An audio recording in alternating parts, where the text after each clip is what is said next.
territory on West, there's just one way to handle the killers and the spoilers, and that's with a U.S. Marshal and the smell of Gunsmoke.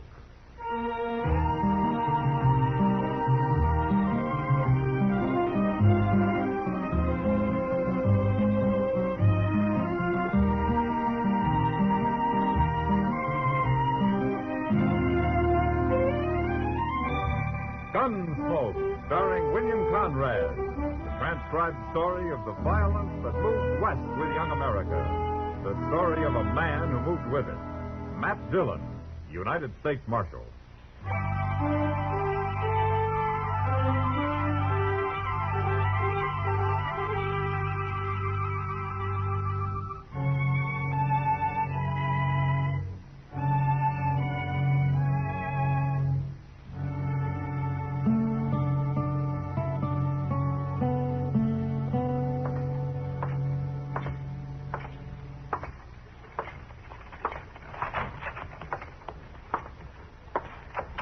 Good morning, Chester. Morning, Mr. Dillon. Is the prisoner awake yet? Yes, sir, he's awake, but he's sort of wishing he wasn't. No? Not after last night. I never saw Bob Adams that drunk before. I gave him some coffee a little while ago, and you know what, Mr. Dillon? He wouldn't drink it before he poured about a spoonful of tobacco in. That's mule skinner style, Chester. My. Bring him out here, Yes, sir. Come on out into the sun, Adams. It's time to own up to your dark and evil ways. Well, I sure must have been drunk if I let you throw me in jail, Chester. I didn't throw you in jail. He did. But I could have. Well, howdy, Marshal Dillon. I thought you was out of town. Well, I got back late last night, Adams. Just in time to stop you from blowing the roof off the Oliver again. Oh, well, I don't even remember. Oh. There's your gun. You turning me loose? Hey, you didn't commit any crimes. You were just getting worked up to some. Oh, well, thanks for stopping me, Marshal. I guess I was a little wild. Too much to celebrate, that's what. Oh, what were you celebrating anyway? Well, selling out. Selling out? Yeah. You mean you sold your freight business? Both wagons and all my mules, the whole caboodle. Yes, sir, I sold out just like everybody else. What? It happened while you was away, Mr. Dillon. Every freighter in town has sold his outfit to a man called Ivy from St. Louis. We all got a good price for him, too. More than he was worth. Well, what's this Ivy going into the freighting business so heavy for? Says he wants to invest all his money in one business, not scattered around. Well, what are you and the other men going to do now that he's bought you out? Oh, we'll blow our money for a while and then probably go to work for Ivy. You know how it is. Only man who hasn't sold out is Joe Trimble. And that's just because he won't get back to town till today sometime. There's nothing wrong with Ivy, Marshal. He's as nice a fellow as you ever met. But I don't much like that man he has following him around all the time. Cam Spiegel. No, I don't like him neither. Did you say Cam Spiegel? That's right. Where are they staying? At the Dodge House? Why, Marshal, what's wrong? I don't know, Adams. But if this Ivy has Cam Spiegel with him, there's plenty wrong.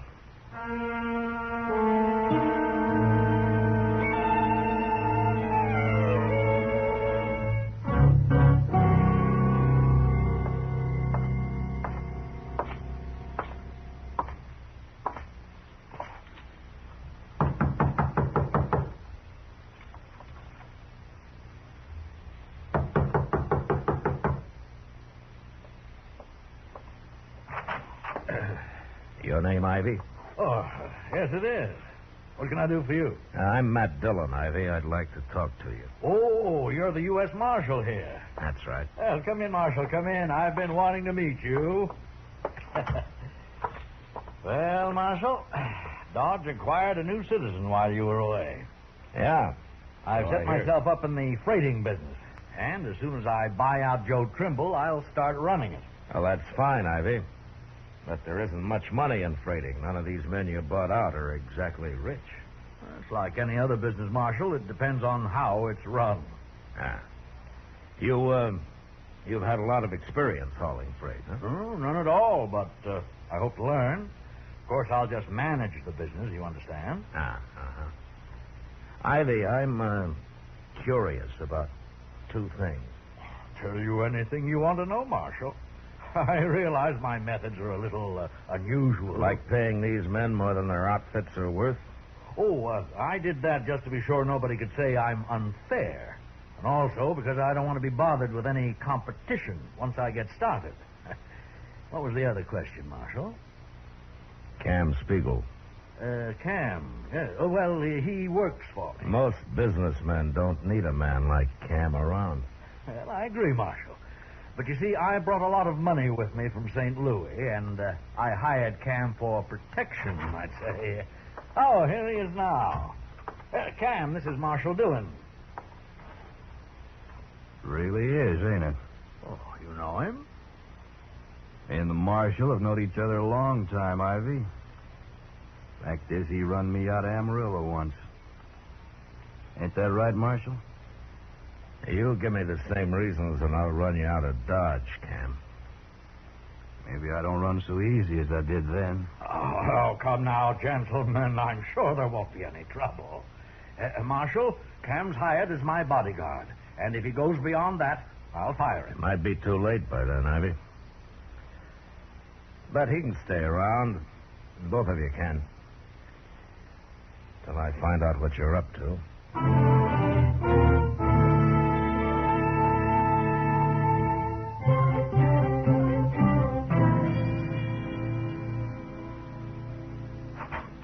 Mr. Dillon? Yeah, what is it, Chester? Joe Trimble just pulled into town. He's with his wagons outside here. He'd like to talk to you. Oh, okay.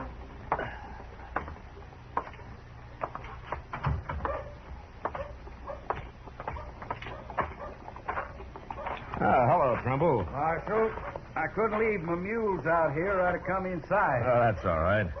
What's the trouble?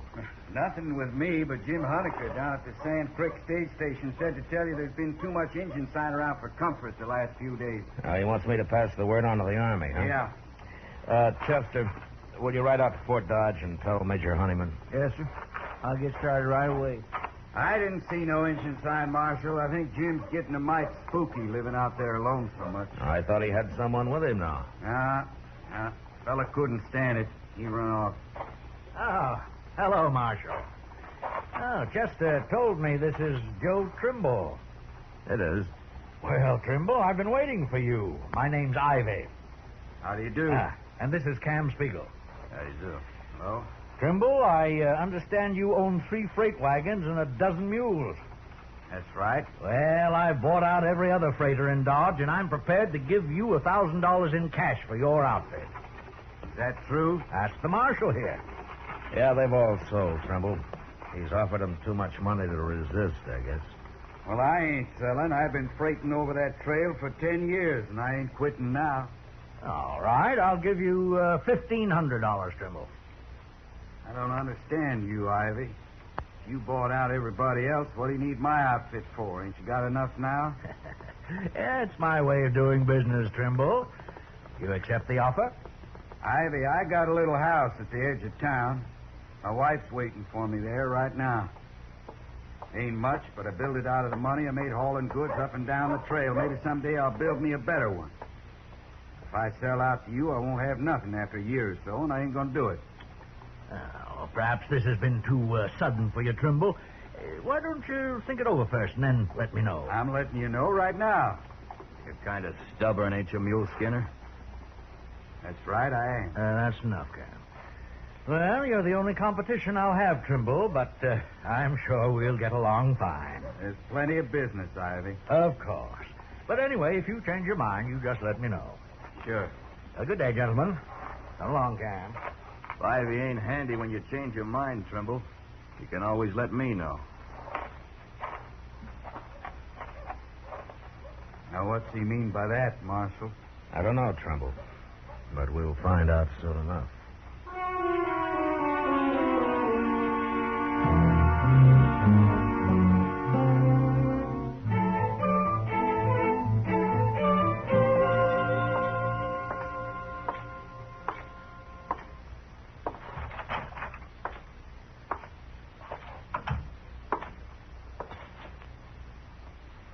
Chester, what are you doing? What is all this?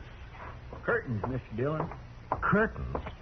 Well, what for? Well, sir, a girl I know got some new ones, and she gave me these, and I thought nailing them up would make this place a little more inviting, if you know what I mean. A jail inviting? Oh, well, Mr. Dillon, I don't aim to hang none in the I cell. don't aim for you to hang 'em anywhere. Now pull 'em down and throw 'em out. Yes, sir. But that little girl's sure going to be mighty She disappointed. threw 'em out herself, didn't she? Frills. Marshal? Oh, hello, Chester. Hello, Trimble. You want to buy some... Chester. Marshal, you know what that man Ivy's done now? What, Trumbull? Well, you remember yesterday how he tried to buy me out, and I couldn't understand why he needed every last freight outfit in Dodge? You know now, huh? I sure do. Marshal, just this morning, Ivy's doubled the usual prices for freighting. Double? That's what he did. Every merchant in town's hot and mad about it, too. They all come to me and want me to do all their freighting, but of course I can't. Not with only 3 wagons. Yeah. So that's Ivy's way of running a business right. He come to see me, too. Well, what do you want? He said if I doubled my prices, too, then everything'd be fine. But if I didn't, it'd be unfair competition for him. You gonna do it? Of course I ain't. I'm an honest man, Marshal. Then you're in trouble. Bad trouble. What for? When are you making your next trip, Trumbull? Oh, we're getting loaded now. I'm leaving for Sand Creek in the morning. I think I'll kind of ride along with you, Trumbull. But don't say anything to anybody about it, huh? Oh. Oh, it's that other fella, ain't it? That Cam Spiegel. That's what Ivy hired him for, Trumbull, in case he ran into somebody stubborn. Like you.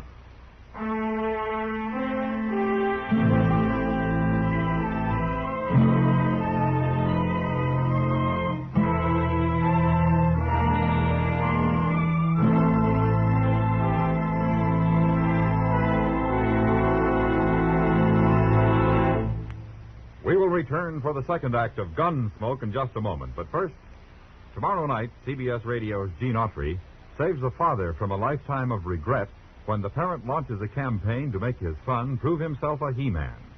Riding an outlaw bronco is part of the curriculum that worries Gene so much. Don't miss the Western adventures and Western songs of CBS Radio's Gene Autry Show tomorrow evening on most of these stations. Now the second act of Gunsmoke.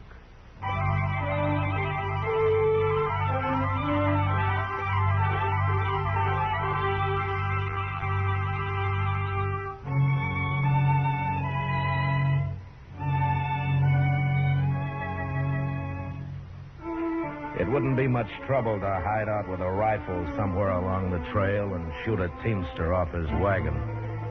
And since it was so easy, I figured that was how Ivy would tell Cam Spiegel to get Trimble out of the way. So I took my horse and went along on the trip to Sand Creek. As it turned out, I might as well have stayed in Dodge. In fact, it would have been better if I had. We made Sand Creek all right, and a few days later, early one morning, we were almost back to Dodge when we saw Chester riding out of town to meet us. Hey, he's riding like a big wind, Marshal. Now, any time his horse isn't walking slow, Chester's in a real hurry, Trumbull. Chester ain't exactly all engine, is he? Oh, but he can surprise you sometimes. I know. I've seen him. Well, let's pull up here. Oh, there. Oh. Oh.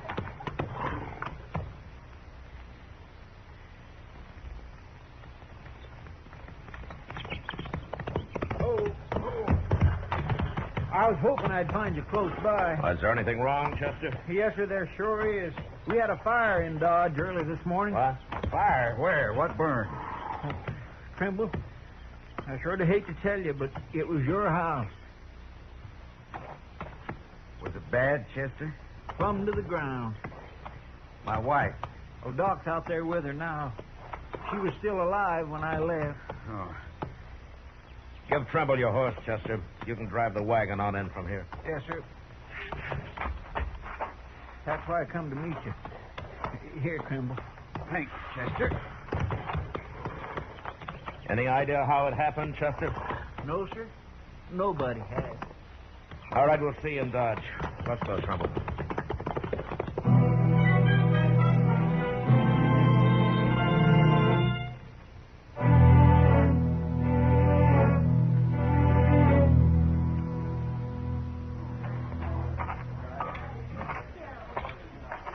Doc?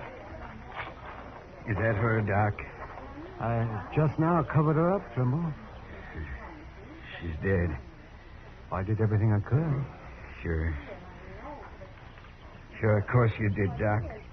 I don't know how she lived as long as she did. They weren't able to get her out soon enough, Trimble, but she was so far gone when they did. Well, she didn't suffer much. You can be sure of that.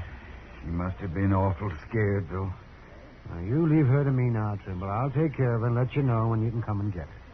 She was asleep when it happened, or she'd have had no trouble getting out. Yeah, she was asleep, yes. And how'd the fire get started? She couldn't have spilled nothing. Well, I don't know, Trimble.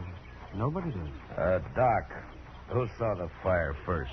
Oh, some cowboy, Matt, they say. He rounded up a few men from out of the oasis, but there was nothing they could do. He didn't know there was anybody inside the house. Trimble. You out here, too, Ivy? I came as soon as I heard about it. In fact, I was at the Oasis when that rider reported it. The other men can tell you. Okay, what do I care? You have my deepest sympathy, Trimble. Now, if there's anything I can do... No, nothing. You can do something for me, Ivy. For you, Marshal? Yeah. Where's Cam? Why, he's right over there. Call him. Well, all right. Oh, Cam. Cam. What do you want, Ivy? Nothing, but Marshal Dillon seems to. He does, huh? Where were you when you heard about the fire, Cam? I was in bed, Marshal. Who woke you up? Nobody. I heard people shouting. I got up. Anybody see you? I don't know. Why should they? Ivy. Yes, Marshal. You still want to buy Trumble's outfit? He might sell. No. Why, of course I do. But I'll only give you $1,000, Trimble. You've waited too long. I didn't say I'd sell you nothing. What makes you think I would? Wait a minute, Trimble. Ivy, you got a good alibi. I'm sure of that. I won't even bother to check on it. But you don't seem to have one, Cam. Now, wait a minute, Marshal. You're going too far if you're suggesting that either one of us had anything to do with this. I won't stand... Shut up, Ivy. Now, how about it, Cam? You know you don't scare me none, Marshal. I can't prove you had anything to do with this, Cam. No, you can't. But you'll have to prove you didn't. And you'll have to prove it by someone reliable. I'll give you till noon. What happens at noon, Marshal? You leave town. Oh, now, aren't you being a little high-handed, Marshal? Call it what you want, Ivy. But he still has till noon.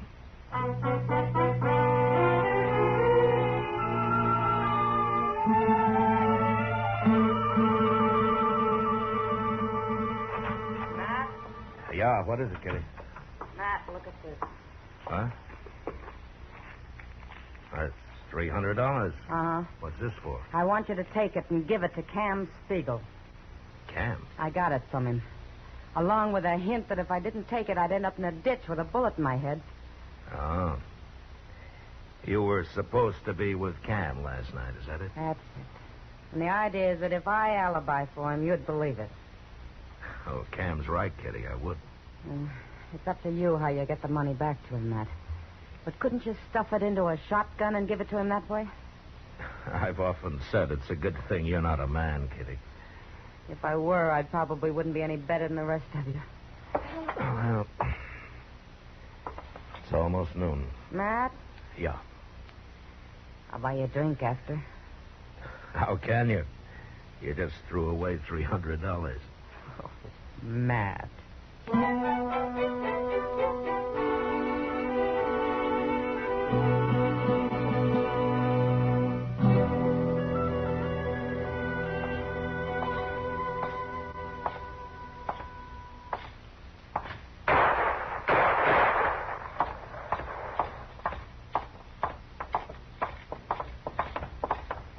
Mr. Dillon, Did you see it, Chester?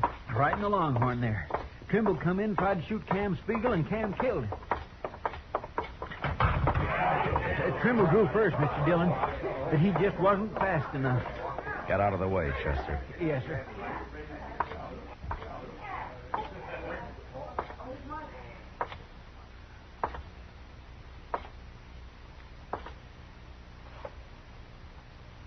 Tried to kill me, Marshal. For self-defense, he drew first. Cam, I've changed my mind about your leaving town. What? You're going to jail instead. Jail? Everybody here's a witness to this, Marshal. I'm talking about Trimble's wife. I haven't got enough evidence to hang you, but you'll spend a long time in prison. Now turn around while I take your guns. Told you before, Marshal, I don't scare so easy as I once did. You're under arrest, Cam. No. Not yet, I ain't. All right, quiet, everybody. I said quiet, everybody. Ivy, come over here. That was mighty fast, Marshal. But he had it coming. He shouldn't have tried to draw on you. Trimble's dead, too, Ivy. Trimble tried to kill him, Marshal. You know that. I guess Trimble figured he had a pretty good reason. That may be. But you can't prove I had anything to do with it. If I could, I'd throw you in jail. But I'm not even going to run you out of town. Okay? You've certainly no reason to. I'll see you later, Marshal. Just a minute, Ivy.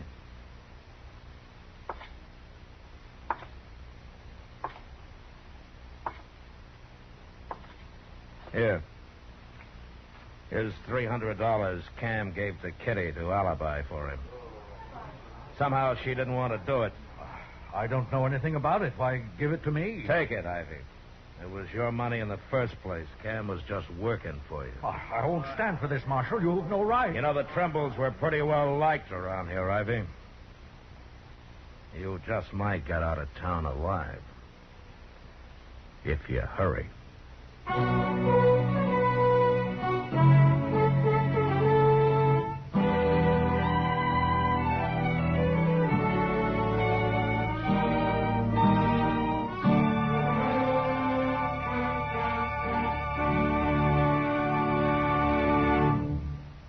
Gunsmoke, transcribed under the direction of Norman Macdonnell, stars William Conrad as Matt Dillon, U.S. Marshal.